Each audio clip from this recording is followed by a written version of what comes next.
औज़ुबिल्लाहिमिनश्शैतानिर्रजीम बिस्मिल्लाहिर्रहमानिर्रहीम। नाज़रीन, मैं हूं आपका मेज़बान ताहिर राव और हाइड पार्क के साथ मैं हाज़िर खिदमत हूं आपके पास।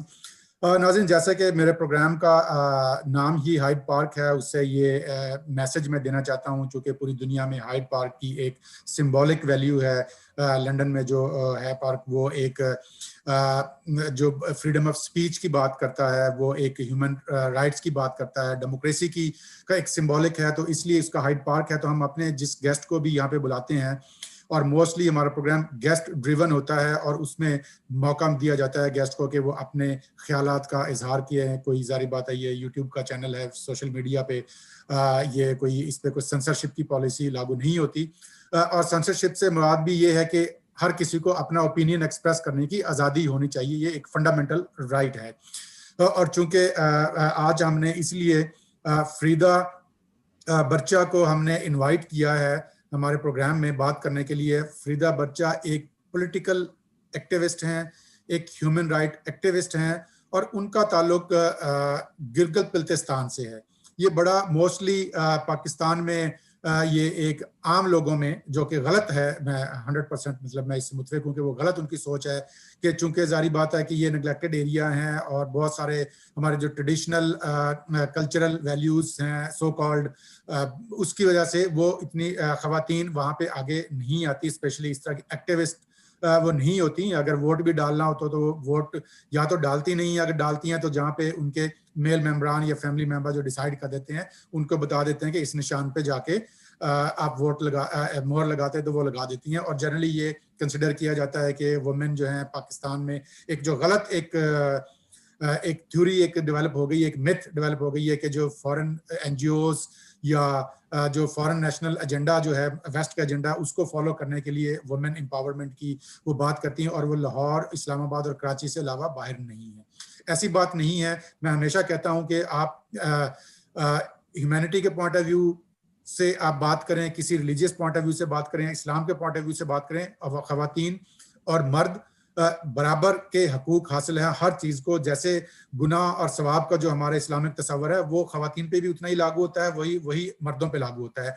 वो भी अपने अमाल की उतनी जिम्मेदार हैं, अच्छे की या बुरे की, और उन पे भी जितनी कुरान और हदीस की आयतें और जो हमारी जो नबी सल्लल्लाहु अलैहि वसल्लम की हदीसें हैं, वो उन पे भी जो बात की गई है, नमाज की, रोजे की, ज़कात की, हज की, या हकूकुल इबाद की, या तालीम की बात की गई है, वो दोनों पे इक्वल लागू हैं। तो जाहिर बात है, जब आप अपॉर्चुनिटी ही नहीं देंगे, तो आप उनका बेसिकली, पाकिस्तान के पॉइंट ऑफ व्यू से मैं बात कर रहा हूं, कि आप उनका एक फंडामेंटल राइट को डिप्राइव कर रहे हैं। क्योंकि तालीम, फॉर एग्जाम्पल मैं एक बात करूंगा कि मुसलमान मर्दों और औरत पे फर्ज है, और अगर किसी फर्ज की अदायगी में अगर कोई मुआशरा, कोई खानदान या कोई फैमिली रुकावट बनती है, तो वो उसके जो बेसिक खुदा ताला ने जो उसका एज ए ह्यूमन बीइंग उसके जो राइट्स है, वो उसको डिप्राइव कर रहे हैं, वो उस पर उसको इंक्रोचमेंट कर रहे हैं और उस पर कदगन लगा रहे हैं, जो सही बात नहीं है। तो हमने जैसे मैंने शुरू में कहा, फ्रीदा बराचा को इनवाइट किया है। माशाल्लाह बहुत एक्टिविस्ट हैं ये, पाकिस्तान पीपल्स पार्टी की बड़ी सरगर्म रुकन है। उसके अलावा सोशल मीडिया की भी बहुत एक्टिव मेंबर हैं, और बड़ा अपने ख्यालात का इजहार करती रहती हैं, और ह्यूमन एक्टिविस्ट हैं, और वो कुछ एडवोकेसी ग्रुप्स के साथ भी काम कर रही हैं, यूएनओ का और यूरोपियन यूनियन का। लेकिन इतनी ये एक शख्सियत में इनके इतने रोल हैं कि एक छोटे से प्रोग्राम में आधे घंटे में करना मुश्किल होगा। तो इसलिए मैं उनसे अभी से ये बात कर लूं कि हमें उनके साथ एक मल्टीपल सेशन करने पड़ेंगे, डिफरेंट सेशन से। तो आज हम बात करेंगे जो इन्होंने बड़ा एक्टिवली पार्टिसिपेट किया है, गिलगित बल्तिस्तान के जो इलेक्शन हुए हैं, वहाँ की जो पार्टी पोजीशंस क्या थी, और वो उसके बाद उनको कैसे इलेक्शंस को मैनेज किया गया, और उस पर अवाम का क्या रिएक्शन है और क्या सियासी असरात होंगे, ये सबसे इंपॉर्टेंट होता है। आप एक चीज बना लेते हैं, लेकिन डाउन द लाइन आपको पता नहीं होता कि अगले 5 साल में या 10 साल में जो एक आपकी जो जहन साजी होती है, माइंड बिल्डिंग होती है, वो कितना इफेक्ट होती है। जैसे हम उसकी बात करते हैं बांग्लादेश की, कि 71 में अलग हुआ, और बहुत कुछ लोगों के हम नाम ले देते हैं, फलां का रोल था, फलां का रोल था, लेकिन ये एक प्रोसेस था जो कि 48 से शुरू हो गया था। एक वक्त दिन में ना मुल्क बनते हैं और ना मुल्क टूटते हैं। तो वेलकम टू माय शो फ्रीदा, बहुत शुक्रिया आपका टाइम देने का। तो मैं पहले आपसे सवाल करूंगा कि आपने बड़ा जो इलेक्शन हुए थे अभी 1 महीना पहले, नवंबर में, तो उसमें अपना बड़ा एक्टिव रोल अदा किया पार्टी के साथ। तो वहां की क्या पार्टी पोजीशंस थी इलेक्शन से पहले, और क्या फिर इलेक्शन में हुआ, और आगे उसके लोगों में क्या फीलिंग है, क्या असरात उसके होंगे? वेलकम टू माय शो जी अगेन।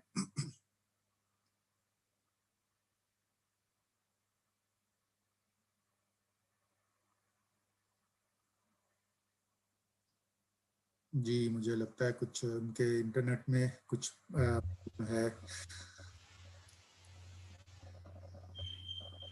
हेलो जी जी सॉरी, आपको पता है पाकिस्तान में इंटरनेट के कितने इश्यूज हैं, जी, शायद ये डिस्कनेक्ट बड़ा हो गया मसला था होता है, यहीं ये से। बड़ा मसला होता है पाकिस्तान में जी। जी आपको मेरा सवाल सुन गया था या मैं दोबारा रिपीट करूं? नहीं, आपकी आवाज कट गई थी बिल्कुल, इंटरनेट ही गायब हो गया था, मुझे आवाज नहीं आई थी। प्लीज ओ सवाल रिपीट कर दें मैं जी, ताकि। मैं सवाल कर रहा था कि जो अभी इलेक्शन में आपने बड़ा एक्टिवली पार्टिसिपेट किया और ग्राउंड पे आपने बैठ के सारी सूरत हाल देखी है, कोई ये नहीं है कि स्टूडियो में बैठ के या इस्लामाबाद और लाहौर के जो बड़े टीवी जो स्टार्स हैं और उन्होंने एक वहाँ पे बैठ के, या हम इवन पाकिस्तान से बाहर ओवरसीज में लोग बैठ के एक अपनी तरफ से मिथ्स क्रिएट कर लेते हैं। तो आपने ग्राउंड पे काम किया। इलेक्शन से पहले की क्या सूरत हाल थी पॉलिटिकल, इलेक्शन के दौरान क्या हुआ, और आगे अभी जो हुकूमत बन गई है उससे अवाम का क्या रिएक्शन है और अवाम की सोच पे क्या असर पड़ा है? थैंक यू ताहिर साहब। सबसे पहले तो आई एम सॉरी कि मैं, आप काफी अरसे से मुझे कह रहे थे और मैं आपको टाइम नहीं दे सकी, उसके लिए मैं ऑनलाइन आज आपसे सॉरी करती हूँ। नहीं नहीं नहीं और सर, कोई बड़ा आपने लंबा इंट्रोडक्शन मेरे बारे में दिया है। जस्ट स्ट्रगल कर रहे हैं और सबसे बड़ी पहचान मेरी बस यही है कि मैं एक वर्कर हूँ, पॉलिटिकल और एक्टिविस्ट हूँ और स्ट्रगल कर रही हूँ। और ह्यूमन राइट्स और जो भी ये खासकर ह्यूमन राइट्स के हवाले से मेरा एक है कि जो जिस तरह की उस सिचुएशन में हम लोग हैं, आइडियल तो कहीं भी नहीं है, लेकिन हमारे यहाँ पे थोड़े ज्यादा इश्यूज हैं, तो कोशिश हम करते हैं कि उसके हवाले से हम बात करते हैं, अपने जी हिस्से बिल्कुल। की क्षमा जो है वो जलाते जाएं। जहां तक बात है गिलगित बल्तिस्तान इलेक्शन की, तो आपने खुद कहा कि आवाम जो सोचती है उसका ज्यादा इम्पैक्ट होता है और वो लॉन्ग रन में उसकी जो रिजल्ट्स हैं वो ज्यादा मतलब होते हैं, आपने उनको कंसीडर करना होता है। जो बेसिकली गिलगित बल्तिस्तान का इलेक्शन हुआ है 2020 का, ये एक टर्निंग पॉइंट पे था गिलगित बल्तिस्तान। हम सबको पता है कि 70 ईयर्स से कश्मीर के कॉन्फ्लिक्ट से जुड़ा हुआ होने की वजह से, कॉन्फ्लिक्ट और उसकी डायमेंशन और उसकी बैकग्राउंड पे मैं नहीं जाऊंगी, वो बहुत लंबी बहस होगी, नेक्स्ट जी टाइम के लिए हम लोग रखते हैं। लेकिन क्योंकि हम लोग इस कॉन्फ्लिक्ट का हिस्सा थे या बना दिए गए थे, तो उससे जुड़ा होने की वजह से गिलगित बल्तिस्तान जो था वो एक कंफ्यूजन और लिम्बो वाले स्टेटस में, जो हमेशा मैं दो टर्मिनोलॉजीज यूज करती हूँ पिछले 70 ईयर से या 7 डेकेड से। तो अब होते होते थोड़ा थोड़ा 2009 में एक सेल्फ रूल का जो एक गवर्नेंस ऑर्डर आया था पीपल्स पार्टी की गवर्नमेंट पाकिस्तान में बनने के बाद, और उसके बाद फिर एक इलेक्शनियरिंग का प्रोसेस चला और थोड़ा सा लोगों के अंदर एक वो भी आता गया कि हमें मेन स्ट्रीमिंग हमारी कैसे होगी और आगे हमारी वे फॉरवर्ड क्या है और हमारी रिकग्निशन कॉन्स्टिट्यूशनली पॉलिटिकली क्यों नहीं हो रही, उसकी क्या वजूहत और कब तक हमें ऐसे कंफ्यूजन वाले माहौल में लटका के हमें रखा जाएगा। तो इस सारी उसके बाद और फिर इंटरनेशनल कुछ फैक्टर्स और फिर पाकिस्तान के कुछ अपने और रीजन खिते के जो कश्मीर कॉन्फ्लिक्ट के जो स्टेक होल्डर्स थे, इंडिया है या कश्मीर है या पाकिस्तान है, तो यहाँ पे कुछ ऐसी डेवलपमेंट्स हुई, फिर सीपैक के इश्यूज हैं, रीजनल और इंटरनेशनल कुछ ऐसे फैक्टर्स आए कि पाकिस्तान को इस 2020 के अंदर अपना नैरेटिव में स्विच लेना पड़ा, स्विच करना पड़ा, बयानिया अपना बदलना पड़ा स्टेट लेवल का। आज से 1 साल पहले तक जब हम लोग कहते थे, गिलगित बल्तिस्तान से ताल्लुक रखने वाले एक्टिविस्ट जब कहते थे कि गिलगित बल्तिस्तान के लोगों की एस्पिरेशन ये हैं कि they are the part of Pakistan और वो फुल्ली इंटीग्रेशन चाहते हैं इस कंट्री के साथ, तो हमारे लिए इनसिक्योरिटीज पैदा होती थी, हमारे बयानिए को पसंद नहीं किया जाता था और ये सरकारी बयानिए से मुतसादम या कॉन्फ्लिक्टिंग नैरेटिव समझा जाता था। जी लेकिन 2020 में ये मिड 2020 के बाद मिड 2020 से ऑनवर्ड ऐसे कुछ डेवलपमेंट्स हुए कि सरकारी तौर पे बयानिया वो बयानिया बन गए जो हमारा बयानिया था हम जैसे एक्टिविस्टों का, कि वह हमें हमारी इंटीग्रेशन कर दें, इंटीग्रेट कर दें। गिलगित बल्तिस्तान में भी डिफरेंट पार्टीज है, उनकी उनका अपना अपना नैरेटिव है। जो वहाँ पे जी जी वफाकी पार्टियां गिलगित बल्तिस्तान के अंदर उनका जो चैप्टर है उनका अपना बयानिया है, वहाँ पे जो लोकल गिलगित बल्तिस्तान की सियासी जमातें हैं उनका अपना बयानिया है, वहाँ की जो मजहबी जमातें हैं उनका अपना बयानिया है। लेकिन जो मैं अपनी पार्टी की बात करूँ, गिलगित बल्तिस्तान पीपल्स पार्टी की, और जनरली भी अगर आप देखें तो एक बहुत बड़ा जो गिलगित बल्तिस्तान का बहुत बड़ा एक लोगों का एक बहुत बड़ा नंबर जो है वो ये सोचता है कि उन्होंने कभी खुद को पाकिस्तान से हटके या कोई ऐसी चीज तस्वुर नहीं किया, कोई ऐसी शनाख्त अपनी नहीं मतलब उसके ऊपर पीछे गए। वो उन्होंने हमेशा से अपने आप को पाकिस्तानी या इसी नैरेटिव, तो इसी वजह से जो नैरेटिव हम पहले कहते थे, हम इसलिए कहते हैं कि पीपल्स पार्टी गिलगित बल्तिस्तान समझती है कि जब रियासत पाकिस्तान ने स्टेट ने स्विच किया और कहा कि Gilgit Baltistan should be the part of the Pakistan and it will be और it is the part of the Pakistan, तो हमने कहा कि ये हमारे मौक़िफ़ की, हमारे बयानिए की जीत है कि हम जिस चीज के ऊपर लोगों की मोबिलाइजेशन करते थे गिलगित बल्तिस्तान के अंदर, मीडिया के अंदर, अपनी पार्टियों के अंदर, नेशनल लेवल पे हम जो एडवोकेसी करते थे कि हमारा ये केस है, हाँ आप इसको इस तरह से देखें, उसी केस को लेके और उसी बयानिए की तायीद की रियासती इदारों, तो इसका मतलब है कि हमारे पास लोगों की जो एक्सप्रेशन और उनकी विलिंगनेस है उसका सबसे उस पर पूरा उतरने वाली जो पार्टी है वो पीपल्स पार्टी है। और यही इसी वजह से, क्योंकि जब हमने देखा कि पिछले गिलगित बल्तिस्तान के इलेक्शन से कुछ टाइम पहले यहाँ पे ऐसी कुछ डेवलपमेंट्स हुई, जैसे सिक्योरिटी एस्टैब्लिशमेंट ने एक मीटिंग बुलवाई GHQ में और वहाँ पे पॉलिटिकल पार्टीज को बुलाया, कुछ कंसल्टेटिव मीटिंग्स हुई जिसमें उन्होंने गिलगित बल्तिस्तान की स्टेटस को चेंज करने के हवाले से, उसके सियासी और आईनी स्टेटस को बदलने के हवाले से कोई ऐसी मीटिंग्स हुई। तो ये हमने इसीलिए हम बार बार जब मैं ये कहती हूँ कि ये हमारे लिए बहुत ही एक टर्निंग पॉइंट था गिलगित बल्तिस्तान, क्योंकि हमारे मुस्तकबिल का फैसला होना था, वो फैसला जो 70 सालों से नहीं हुआ था।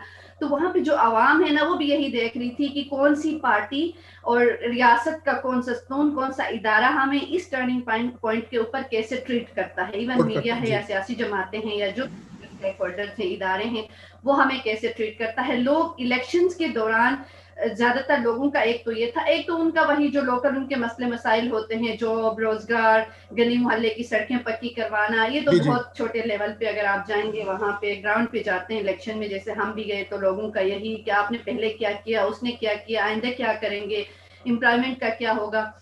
लेकिन गिलगित बल्तिस्तान के अंदर एक तो ये था कि इस टर्निंग पॉइंट के ऊपर उनको ट्रीट कैसे किया जाता है और कैसे उनके केस को लेके उनके साथ कौन अपनी स्ट्रॉन्ग बॉन्डिंग्स के साथ और वो अपना एक वे फॉरवर्ड लेके उनको आगे चलाता है या लेके जाता है।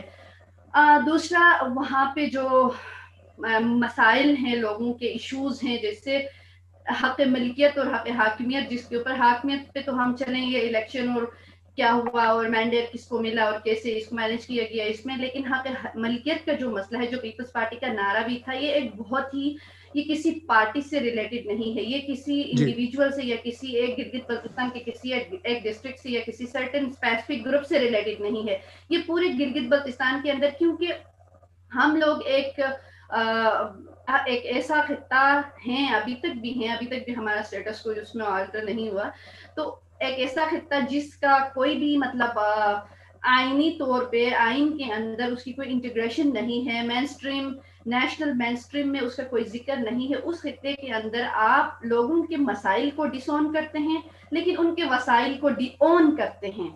मसाइल को आप डिसोन करते हैं लेकिन लोगों के वसाइल को, वहां पे जो खित्ता है हमारा, उसको वहां की रिसोर्सेज को ऑन करते हैं, लैंड्स हो या माइंस हो, मिनरल्स हो, दरिया हो, पहाड़ हो, जो भी आपको वसाइल या अपॉर्चुनिटीज या रिसोर्सेज नजर आती हैं, उसके ऊपर स्टेट जो है अपना ऑनरशिप क्लेम करता है। लेकिन जब बात आती है लोगों की तो कहते हैं नहीं, ये तो डिस्प्यूटेड है ना, ये वजीर आजम पाकिस्तान बनाने के लिए गिलगित बल्तिस्तान के लोग अपना वोट नहीं कास्ट कर सकते क्योंकि ये लोग डिस्प्यूटेड मुतनाज़ा खित्ते के लोग हैं। लेकिन जो गिलगित बल्तिस्तान की जमीनें हैं उस पे अफवाज का भी हक है, उस पे हुकूमत पाकिस्तान का भी हक है, वो खालिसा सरकार है, और वहाँ पे जो पहाड़ हैं, केटू हैं, उस पे पूरे दुनिया से लोग आएंगे और पाकिस्तान को पैसा मिलेगा, यहाँ पे टूरिज्म इंडस्ट्री चलेगी, यहाँ के जो दरिया है उसके ऊपर हम डैम बनाएंगे और ब्ला ना, जो भी मतलब इस तरह की चीजें हैं। तो ये एक लोगों के अंदर एजुकेशन इतनी ज्यादा हुई है अभी, और पॉलिटिकल मोबिलाइजेशन और ये चीजें इतनी इसके ऊपर लोगों ने मतलब देखना या गौर करना शुरू किया है कि उन्होंने अपनी कंसिडरेशन के अंदर ये ज्यादा चीजें, जो खासकर क्रिटिकली चीजों को देखने वाले लोग हैं, तो पॉपुलर नैरेटिव ये था कि जो बयानिया हमारा मतलब इस हमारे मफादात की, हमारे जी बिल्कुल। रिसोर्सेज की, हमारे मलकियती हुकूक की, हमारे हाकिमियत के हुकूक की तहफ़्फ़ुज़ करेगा, हम उसके पीछे। तो पीपल्स पार्टी का नारा भी यही था, हक हाकिमियत और हक मिल्कियत। और फिर जब हम बात करते हैं इलेक्शन के बाद, अब लोग क्या सोचते हैं इलेक्शन के, देखिए हमारा पीपल्स पार्टी का, एक तो लोग ये कहेंगे देखने वाले कि पीपल्स पार्टी इलेक्शन नहीं हारी पीपल्स पार्टी जी ने सबसे बिल्कुल। ज्यादा वोट लिए हैं। पीपल्स पार्टी का बयानिया, नैरेटिव, स्लोगन, नारे सब लोगों ने पॉपुलरली उसको बाइट किया है। जो पीटीआई की वहां पे गवर्नमेंट बनी है उसको मैं आउटराइटली मैं कहूंगी कि वो इंजीनियर्ड गवर्नमेंट है, वो आउटराइटली पॉलिटिकल इंजीनियरिंग के जरिए बनाई गई है। कहीं पे पीपल्स पार्टी, अब सिचुएशन ये थी कि मेजॉरिटी हलकों में पीपल्स पार्टी बेमुकाबिला ये कोई और पार्टी थी। पहले पीटीआई के लिए ग्राउंड नहीं बन सका तो इलेक्शन डिले किया गया। उसके बाद जी इलेक्शन डिले के बाद भी जब पीटीआई उस पोजीशन में नहीं आई कि कोई सादा अक्सरियत हासिल कर सके, तो फिर मुख्तलिफ हलकों के अंदर जो वहाँ की लोकल मजहबी तंजीमें हैं, जो रिलीजियस पार्टीज हैं, वो और मुख्तलिफ ग्राउंड के ऊपर जो फैक्टर्स होते हैं, छोटे छोटे डिवाइड एंड रूल वाले, ऐसी जी जी चीजें, और उनको मैनेज करने के बाद उनको रूलिंग, पाकिस्तान की रूलिंग पार्टी यानी पीटीआई के हक में वो सारा ग्राउंड मैनेज करने के बाद भी बहुत शदीद किस्म की टेक्निकल रिगिंग, जैसे पोस्टल बैलेट्स के इश्यूज आए, बहुत सारी ऐसी चीजें हुई। इस बदतरीन किस्म की टेक्निकल रिगिंग, प्रीपोल रिगिंग के बावजूद भी जब उनके पास पीटीआई को सादा अक्सरियत दिलाने के लिए कोई ऐसे चांसेस नहीं बने, तो फिर 7 से 8 गिलगित बल्तिस्तान की हिस्ट्री में पहली बार 7 से 8 ये जो इंडिपेंडेंट कैंडिडेट जिनको हम कहते हैं, जिनको आप किसी भी तराजू में डाल के उस तराजू को आप मतलब जी अपने हक बिल्कुल। में मतलब कर सकते हैं, जी मेरा तो यही आपसे उनके सवाल था, जरिए आपने गिलगित। आधा जवाब दे दिया। मेरा सवाल यही था कि जैसे आपने बात की कि ब्रॉडर इशू पे इलेक्शन लड़ा गया, जो पॉलिटिकल इशू जो होता है, और आप एक नारे पे और छोटी छोटी चीज़ों पे बात तो हुई, लेकिन इतने ज़्यादा बड़ा इशू नहीं था कि सड़कें नालियों का। तो आज़ाद उम्मीदवार तो किसी को कोई उसका तो कोई नैरेटिव नहीं होता, वो तो सिर्फ हल्के की अपनी बात कर सकता है ज़्यादा से ज़्यादा कि जी मैं अच्छा कैंडिडेट हो सकता है, या कोई अपने पैसे वाला हो सकता है जो पैसे खर्च कर सकता है। तो आज़ाद कैसे जीत गए फिर इस माहौल में?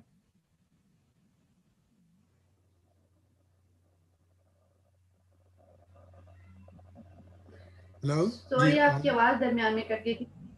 जी मैंने ये कहा कि आपने कहा कि इलेक्शन जो है वो लड़ा गया था एक बड़े उस पे, बड़े इश्यूज पे, पॉलिटिकल इश्यूज पे कि हक मलकियत, हक खुदारी, इंटीग्रेशन विद पाकिस्तान, और जो तो ये आज़ाद उम्मीदवार का तो कोई ऐसा नजरिया या कोई उसके पास ऐसी कोई उसका तो कोई स्लोगन नहीं होता ऐसा कि मैं ये करूंगा। वो तो अपने हल्के की हद तक बात कर सकता है। तो ये आज़ाद उम्मीदवार कैसे जीत गए इस माहौल में?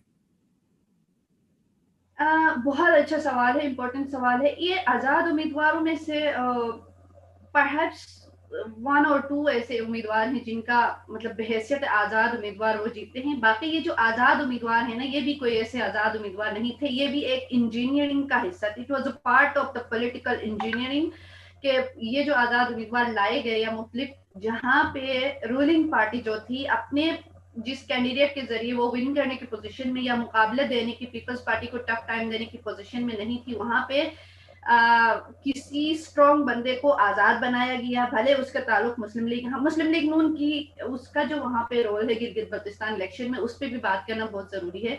तो जी लोकल जो फैक्टर्स हैं वहां पे उनके जरिए मैनेज किया गया, और ये आजाद उम्मीदवार भी बहुत ही आजाद और सियासी तौर पे कोई आजाद उम्मीदवार नहीं थे, इनकी भी डोरें पीछे से कहीं से हिलाई जा रही थी। और वही मैं इतना कमेंट करूंगी कि they were the part of the political engineering, और ये जो सारा प्लान था उसी का हिस्सा थे।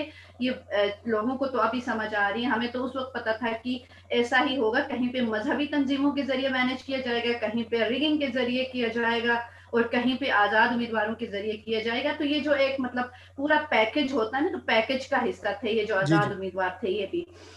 बाकी अच्छा अभी इनका जैसे एजेंडा प्लान वगैरह तो आपको कि इन्होंने उसी उसमें जाना था। मुस्लिम लीग नून के हवाले से मैं कमेंट जरूर करूंगी, क्योंकि मुस्लिम लीग नून के दोस्त भी आजकल बड़े जमहूरी बने फिरते हैं। मुस्लिम लीग नून ने गिलगित बल्तिस्तान में बहुत सारे ऐसे हलकों में, अगर मुस्लिम लीग नून सिर्फ अपना इलेक्शन लड़ती एज अ पॉलिटिकल पार्टी, वो मतलब पीछे ना हटती, वो मजबूरी में कि कोई डिसिप्लिन के इश्यूज ना हो या मीडिया पे इश्यूज ना हो, उस मजबूरी के तहत वो बराए नाम खड़े होने की बजाय अपना कैंपेन करके इलेक्शन लड़ती, तो वहां पे पीपल्स पार्टी जीत जाती।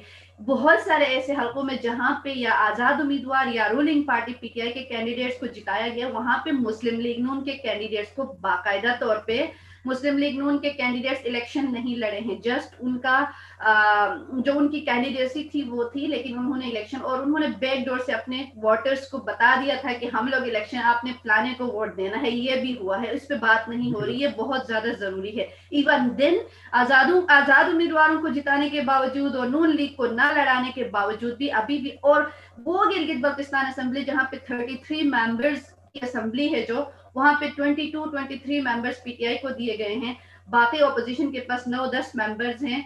उसके बावजूद भी उस असेंबली में उन 9-10 मेंबरान के पास जो मैंडेट है वो ज्यादा है उस 22-23 मेंबर्स वाली गवर्नमेंट से। तो ये सिचुएशन, अब आप देखें ये कितना बड़ा एक इंजीनियरिंग मॉडल वहां पे क्रिएट किया गया है गिलगित बल्तिस्तान में। अच्छा, अभी इलेक्शन तो हो गए हैं, जारी बात है, और जैसे कि जो भी कोई डिसीजन होता है पॉलिटिकली, जो जैसे उसको सूबा बनाने की बात हो रही है या पाकिस्तान में मर्ज करने की बात हो रही है, देखिए एक एस्पायरेशंस तो लोगों की किसी भी इस्टेब्लिशमेंट ने या गवर्नमेंट ने डिसीजन लेना है, वो ठीक है, गवर्नमेंट उन्होंने नहीं दी और उन्होंने अपने हाथ में कंट्रोल रखा। तो अभी गवर्नमेंट का नैरेटिव भी ये है कि क्या अवाम में इस तरफ से कोई कुछ बात का इजहार किया जा रहा है कि शायद इनको, जैसे उनको कल को पाकिस्तान में जब पूरे इंटीग्रेशन हो जाए और इसी तरीके से उस खित्ते को मिस यूज किया जाए और अपनी एक कॉलोनी बना के उसको रखा जाए, तो इस तरह के तो कोई खदशात नहीं पैदा हो रहे?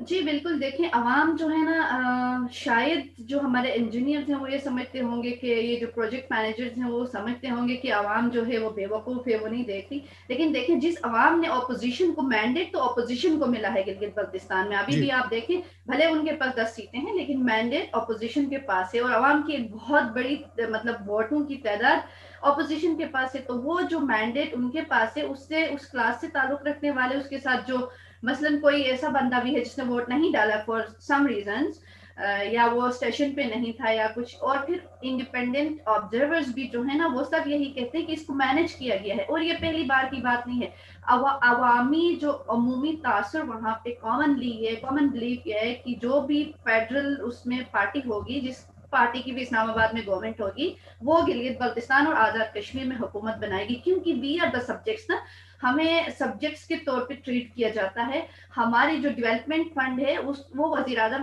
कश्मीर काउंसिल हो या गिलगित बल्तिस्तान की हम स्पेसिफिकली बात करेंगे, तो गिलगित बल्तिस्तान काउंसिल जो है वो 50 प्लस जो हमारे फाइनेंशियल वो हैं सब्जेक्ट्स हैं, उनके ऊपर लेजिस्लेशन का जो इख्तियार है वो असेंबली के पास नहीं है, वो गिलगित बल्तिस्तान काउंसिल के पास है, और काउंसिल जो है वो वजीर आजम उसको चेयर करते हैं।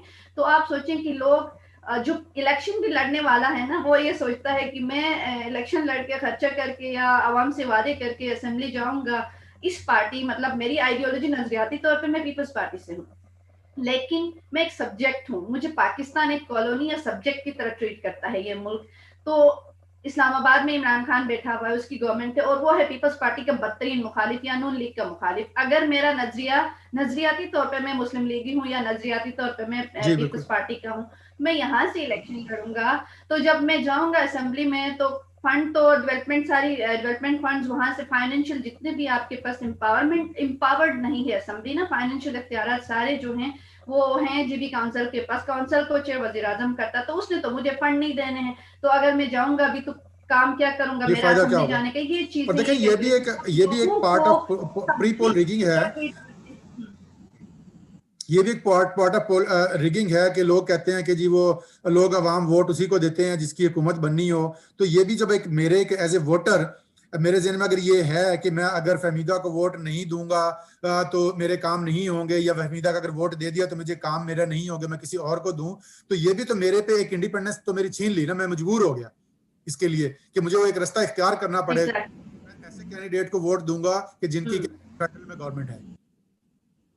तो ये तो बिल्कुल खत्म हो गया।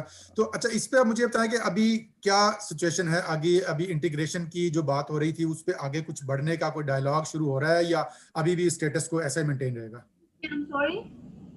मैंने कहा अभी इलेक्शन तो हो गए जैसे भी, तो अभी जो गिलगित बल्तिस्तान की आईनी हैसियत में चेंज करने का, इसको फुल फ्लैज सूबा बनाने का या इंटीग्रेशन पाकिस्तान के साथ प्रॉपर करने का, उसका ये जो प्रोजेक्ट, जो भी एक प्लान है, ये जो एक सियासी मंसूबा है, उस पर कुछ अभी कोई डेवलपमेंट हो रही है फर्दर या अभी रुक जाएगा फिर?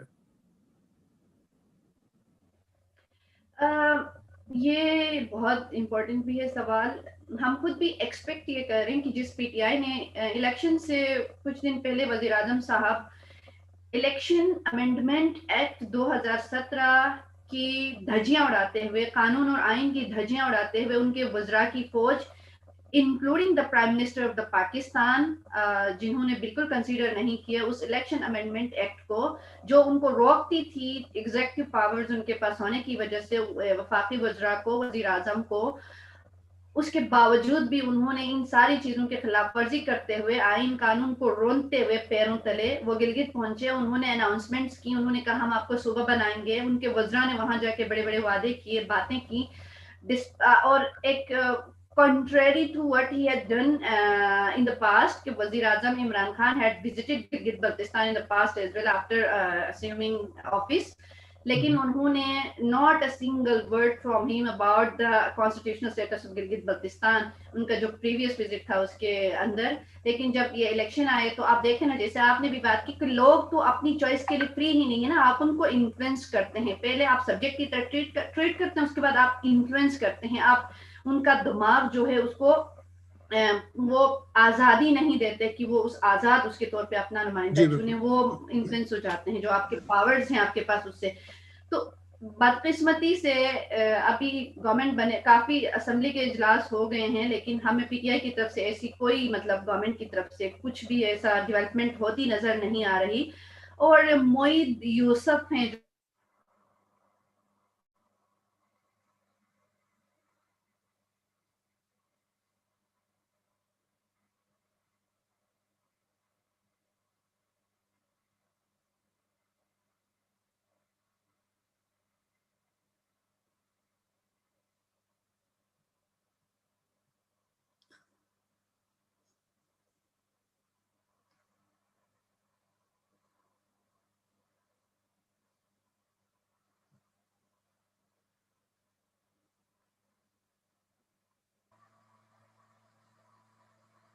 बड़े बड़े इश्यूज हैं।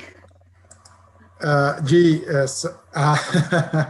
नहीं, ये तो this is again fundamental right आपका और किसी भी पाकिस्तानी शहरी का है कि उसको इंटरनेट एक्सेस, जो बड़े शहरों में लोगों का हक है वो उनको मिले, छोटे शहरों में, कस्बों में।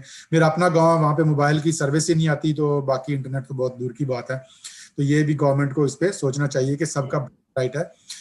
तो सॉरी, आपका भी टाइम काफ़ी हो रहा है, तो अभी मैं अपना, हमारा प्रोग्राम का वक्त भी खत्म होने वाला है। तो आप मुझसे, आपसे लास्ट सवाल ये करूंगा कि बिलावल भुट्टो जरदारी ने एक बहुत अच्छी वहां पे कैंपेन चलाई और एक महीना वहां पे रुके, उससे आप क्या समझती हैं कि आने वाले दिनों में पार्टी को एक, क्योंकि मैं ये हमेशा कहता हूँ कि पाकिस्तान में एक जो पाकिस्तान पीपल्स पार्टी में चूंकि हालात ऐसे रहे, बीबी शहीद जिला वतन रही, जरदारी साहब जेल में रहे, बिलावल साहब जब आए तो वो बहुत छोटे थे, चेयरमैन बने बीबी की शहादत के बाद, तो एक गैप क्रिएट हो गया राब्ता अवाम का और लीडरशिप का। और जो पुराने कारकुन वो एक बहुत एज से, बहुत एजेड हो गए हैं, 50 और 60 प्लस हैं, और नौजवानों की, और उसमें एक गैप क्रिएट हो गया मौजूदा क़यादत में और लोगों में। तो उससे आप क्या समझती हैं कि बिलावल भुट्टो साहब के आने से गिलगित बल्तिस्तान में पार्टी को क्या फायदा हुआ है, और क्या आगे आप देखती हैं कि अगले 10 सालों में पार्टी को आप गिलगित बल्तिस्तान में कहाँ देखती हैं? Thank you so much. और मैं अगेन आपसे सॉरी करते हुए कि जो टेक्निकल और इंटरनेट के इश्यूज हैं, पहला सवाल आपका बहुत जरूरी था जो डिस्कनेक्ट हो गया था, मैं उस पर थोड़ा सा कमेंट जरूर करना चाहूंगी कि पीपल्स पार्टी ने अपने वादे के मुताबिक गिलगित बल्तिस्तान असेंबली में leader of the opposition, the president PPP Gilgit Baltistan Amjad advocate, वो बिल लेके आ रहे हैं हक मिल्कियत की। अब ये पीटीआई का इम्तिहान है कि वो गवर्नमेंट में होते हुए अगर इस बिल को सपोर्ट करती है, जैसे कि खुद को दावे करती है कि वी आर द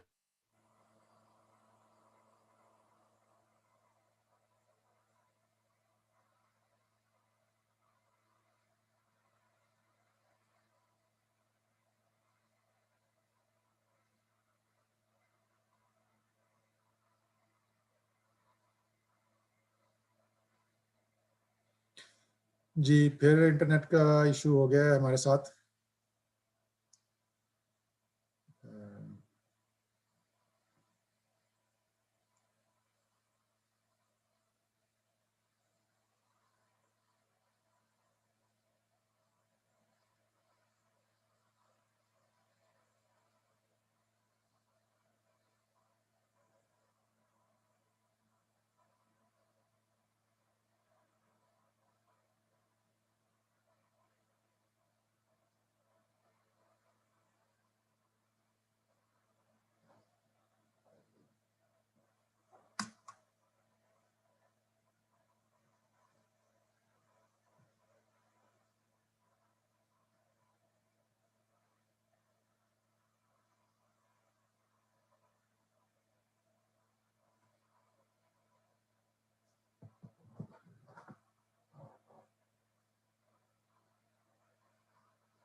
जी, मुझे लगता है काफ़ी सीरियस इशू है वहाँ पे इंटरनेट का, जहाँ पे फ़हमीदा है।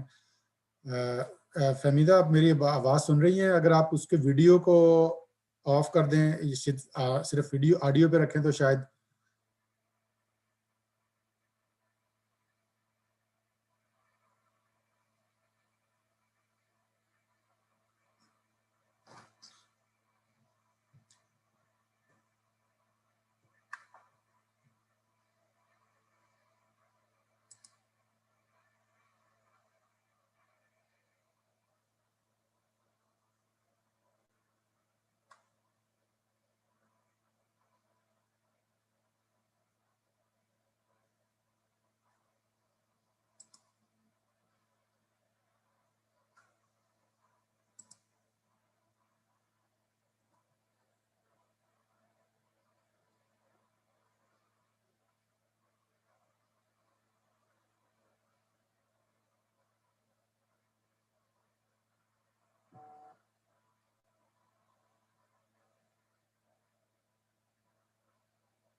हेलो जी, फ़हमीदा, आप आवाज़ सुन रही है मेरी?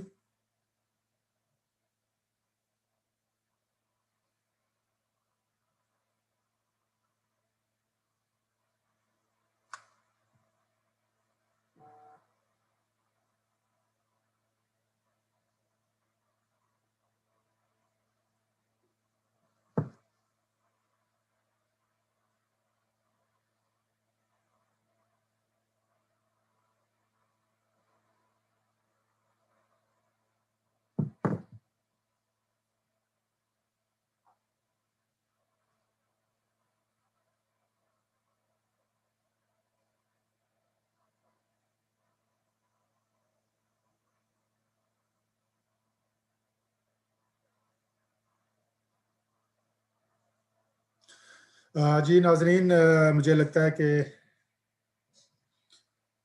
इंटरनेट का काफ़ी प्रॉब्लम है। हेलो जी, आवाज़ आ रही है?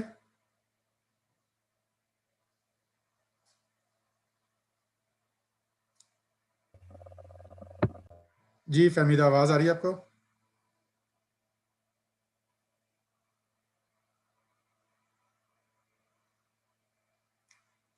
आपके माइक बंद हो गया, माइक आप ऑन करें दोबारा से।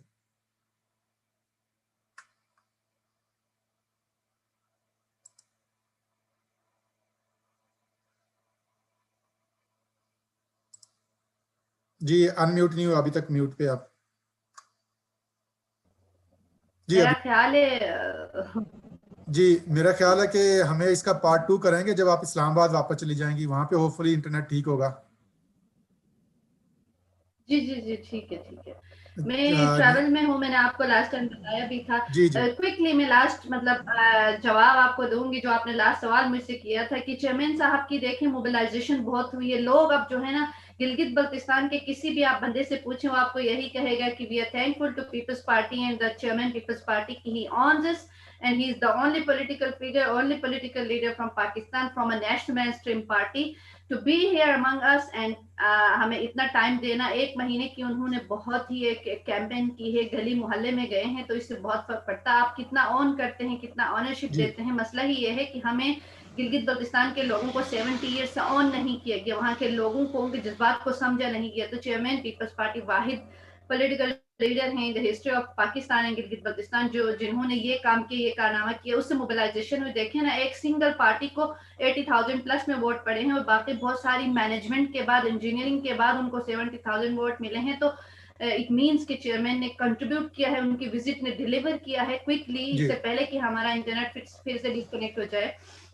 तो फिर आने वाले दिनों में इसका फायदा ये होगा कि अब जो लोग हैं ना, उनको ज्यादा देर तक मैनेज करके, इंजीनियरिंग करके, उनके सेंटिमेंट्स को इंजीनियर सेंटिमेंट्स के जरिए, ये कठपुतली मॉडलों के जरिए हुकूमत चलाना और वहां पे इंजीनियरिंग के शाहकारों के जरिए, अवामी मैंडेट के जरिए हुकूमत बनाने की बजाय सियासी इंजीनियरिंग के शाहकारों को लोगों के सरों पे थोपना ज्यादा इजी नहीं होगा। लोगों की एजुकेशन मोबिलाइजेशन इससे होती है और फिर आने वाले दिनों में अगर पीटीआई को कोई मतलब ऐसी तौफीक आती है, कहीं से प्रेशर पड़ता है और गिलगित बल्तिस्तान के स्टेटस को कॉन्स्टिट्यूशनली पॉलिटिकली अल्टर करते हैं, तो इससे जब मेन स्ट्रीम में आ जाएगा गिलगित बल्तिस्तान, तो आप देखेंगे कि अगर जिस दिन Gilgit Baltistan national main stream में आएगा, वहां पे इस तरह की इंजीनियरिंग के जरिए सेंटिमेंट्स को मैनेज करना पॉसिबल नहीं होगा। और जब ये जेन्युइनली एक पॉलिटिकल प्रोसेस के जी जरिए सारी चीजें होने लगेंगी, तो फिर ये मेरा मतलब, आप you can caught me in that कि पीपल्स पार्टी बेमुकाबला ये कोई और होगा और ये हर हल्के में होगा। गिलगित बल्तिस्तान में traditionally ideologically peoples party exist करती है। उसके साथ चेयरमैन साहब की ये जो कैंपेन हुई है, इसने बहुत कंट्रीब्यूट किया है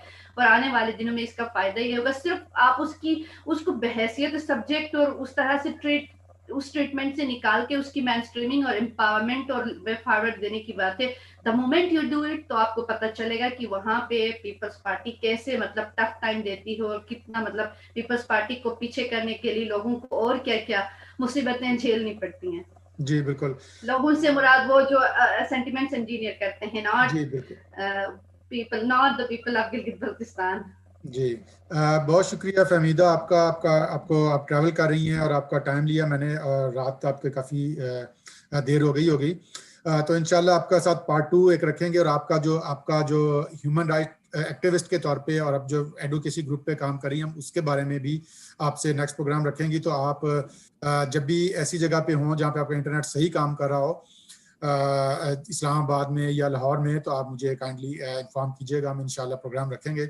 लेकिन एक बात और मुझे इस चीज़ से एक सामने आई है कि पॉलिटिकल पार्टीज़ को, मैं कनाडा में हूँ, यहाँ पे एक इंटरनेट को फंडामेंटल राइट समझा जाता है, क्योंकि बच्चे स्कूल जाते हैं और आप ऑनलाइन, इसमें जो सबसे ज़्यादा कोविड की वजह से बहुत ज़्यादा आपको पता चला है कि इसकी क्या अहमियत है, ऑनलाइन लर्निंग की और ट्रेनिंग की, और इंटरनेट कितना इंपॉर्टेंट हो गया है। तो ये पॉलिटिकल पार्टीज़ को और पाकिस्तान पीपल्स पार्टी को अपने मंशूर में शामिल करना चाहिए और उनको रेगुलेटरी तौर पे उनको फोर्स करना चाहिए। जो जो हमारी जो इंटरनेट कंपनियां हैं कि वहाँ पे उनको भी इंटरनेट इतनी ही स्पीड का और मोबाइल फ़ोन उसी क्वालिटी का दिया जाए जो कि बड़े शहरों में है। तो ये एक बड़ा अच्छा है उसको ये के लिए। आपने मेरा ट्विटर के उस पे भी देखा होगा, बायो पे भी मैंने बाकायदा तौर पे हैशटैग जो हमारा गिलगित बल्तिस्तान के स्टूडेंट्स, जब पेंडेमिक आया, यूनिवर्सिटीज बंद हो गई, तो पूरे पाकिस्तान के स्टूडेंट जो थे यहाँ से यूनिवर्सिटीज की क्लासेस ऑनलाइन, और गिलगित बल्तिस्तान में जो स्टूडेंट्स थे वो बिल्कुल ना अपना काम कर सकते थे ना पढ़ सकते थे। तो जी हमने बिल्कुल। बाकायदा तौर पर डिजिटल राइट्स मूवमेंट चलाई, इंटरनेट फॉर गिलगित बल्तिस्तान। आप देखेंगे ट्विटर पे भी मेरा अभी तक प्रोफाइल के ऊपर फहमीदा बर्चा इंटरनेट फॉर गिलगित। बहुत सारे लोग पूछते हैं मुझसे लिटरली कि उस दिन एक टर्किश जर्नलिस्ट मुझसे पूछी थी इंटरनेट फॉर गिलगित बल्तिस्तान। मैंने कहा ये डिजिटल डिवाइड जिसका हम शिकार हैं, सिर्फ आईनी और सियासी हकूक की नहीं, जो डिजिटल राइट जिसको आपने कहा कि बिल्कुल ये फंडामेंटल राइट है, access to information, access to internet, और ये सारी चीजें डिजिटल एरा में आप मतलब एक पूरे रीजन को वहां पे देखे ना, उन्होंने एससीओ को जो स्पेशल कम्युनिकेशन ऑर्गेनाइजेशन है उनके पास वहां के डिजिटल सारा उसका ठेका है। ये नहीं है कि इंटरनेट कंपनीज वहां पे इंटरनेट नहीं देना चाहती, ऐसा नहीं है, लेकिन खुद इसके ऊपर भी वही स्ट्रक्चरल इश्यूज हैं, उसके ऊपर काम करना होगा। और हमारा डिमांड हमेशा से ये है लेजिस्लेशन कि करनी चाहिए बिल्कुल और हमारा रेगुलेटर्स के थ्रू जो रेगुलेटरी अथॉरिटी है उनको इस पे लेना चाहिए और उनको फाइन दें या उनको फोर्स करें कंपनीज को। प्राइवेट सेक्टर डजंट मीन कि आप कुछ नहीं कर सकते। तो ये तो बल्कि इवन बच्चे जो स्कूल से पूछते हैं पाकिस्तान में कि जी आप किससे पढ़ें, जी व्हाट्सएप पे वो हो रही है एजुकेशन, व्हाट्सएप पे कौन सी एजुकेशन होती है। तो it's very unfortunate for Pakistan, जो हमारे फंडामेंटल जो बेसिक राइट्स हैं उन पे ही बहुत सारी चीज़ें deprived. It's not only Gilgit Baltistan, it's all over the Pakistan, जहाँ पे भी छोटे शहरों में और देहात में कस्बों में। तो बहुत शुक्रिया आपका फहमीदा। इंशाल्लाह आपसे साथ दोबारा एक आपका जो पैशन है अलग से ही ह्यूमन राइट्स एक्टिविस्ट का, और जिस ग्रुप्स के साथ आप काम कर रही हैं उनके बारे में भी हम इंशाल्लाह प्रोग्राम रखेंगे। तो उस वक्त तक के लिए अल्लाह हाफिज़। अपना और अपने घर वालों का ख्याल रखिएगा। तमाम दोस्तों से सॉरी फॉर इंटरप्शन इंटरनेट। तो इंशाल्लाह कोशिश। बहुत शुक्रिया।